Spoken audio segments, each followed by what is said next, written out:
Hi, how you doing? Welcome back. Ready for lesson BL-026 in which we're checking out position 5 licks using the minor pentatonic and the blues scale, or the blue note linked with the minor pentatonic more specifically.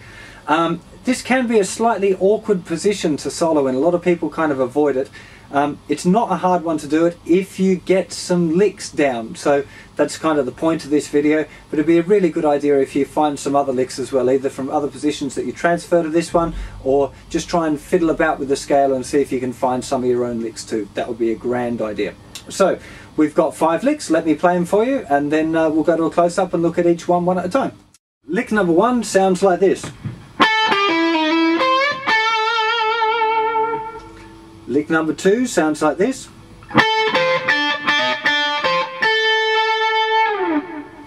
Lick number 3 sounds like this. Lick number 4.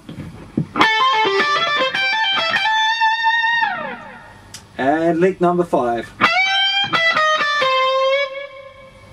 So let's get to a close-up and check out these licks.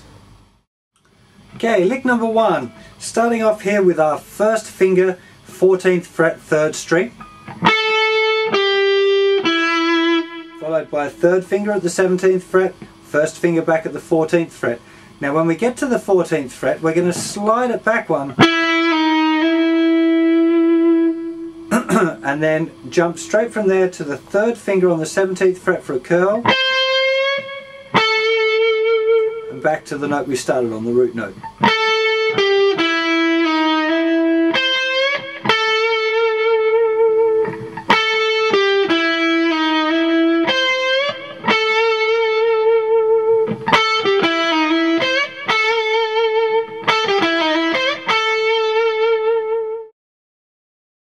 Okay, into lick number 2. This is quite an interesting one. We're going to start here with a little finger on the 17th fret, and that little finger is going to stay down the whole time, and the rest of the scale, we're going to, or the rest of the lick, we're going to be using other fingers to play up the scale. We're just going to be going, but we're going to be using the note with the little finger as well. Now to play this, you're going to have to use a pick, and you're going to use your 2nd finger of your picking hand to pluck that thinnest string. So it'll sound like this.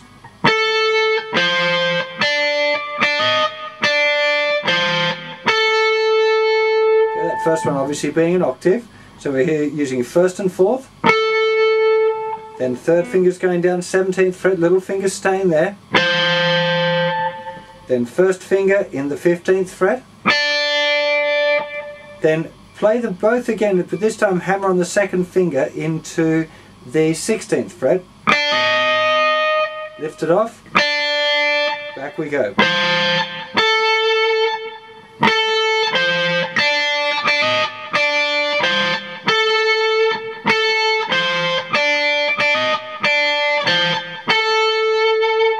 The thing I want you to get from this is that the idea that this little finger can stay down there, and you can really experiment with how you play the other parts of the scale any way that you like, really. You could go,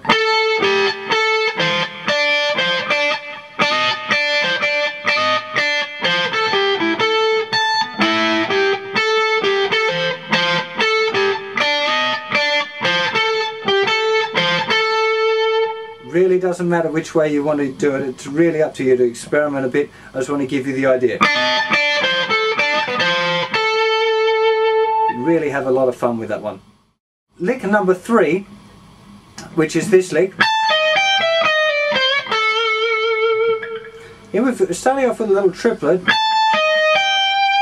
and then down the next string. This is using the blue note. That's the blue note there. Now this first little 2 beats can be repeated quite nicely.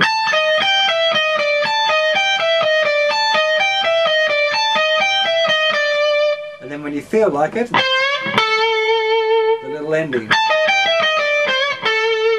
Or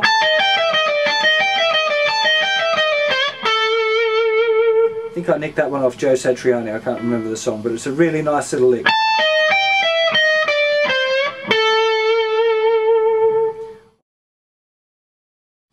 onwards we go to lick number 4.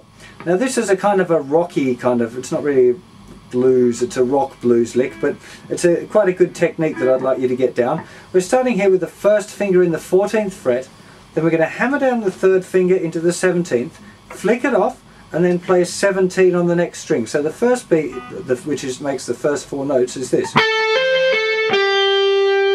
Some of you might recognise this from my easy fast licks, fast rock licks video. And you could practice that just on its own.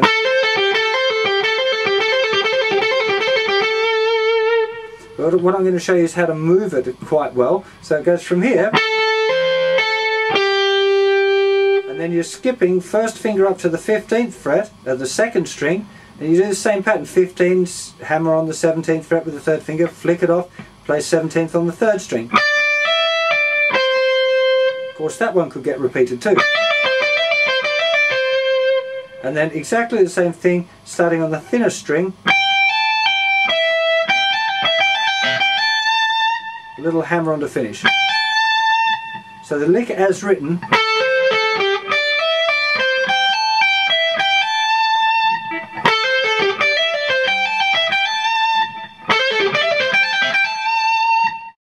into lick number 5. Lick number 5 is using one of these pretty big bends. This one time we're bending the note here, which is the note E, and we're going to bend it up to the note G, which is a minor 3rd higher, so 3 frets higher. So it's worth making sure that you practice your bending using the way I show you to learn your bending in tune. So play the note that you've got to bend to, just to practice that up. Now the lick is going, so starting on the and, so 1 and 2,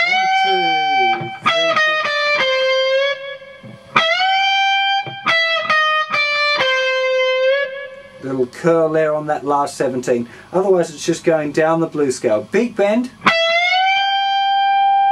down the blues scale, with a little curl on that last one.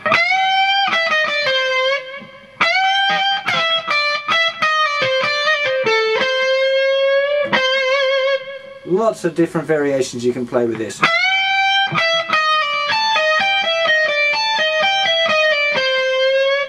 There I just threw in a little bit of lick number 3.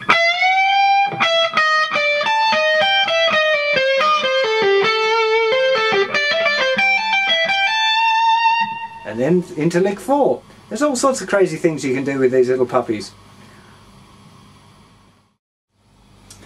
Well, I hope that now gives you a few ideas of some things that you might like to play in position 5. At the end there you could see the way that I could merge some of those licks together. It's really an important part of your development to take these licks one at a time and really play about with it, screw with it, try and turn it inside out, upside down, backwards, whatever you like.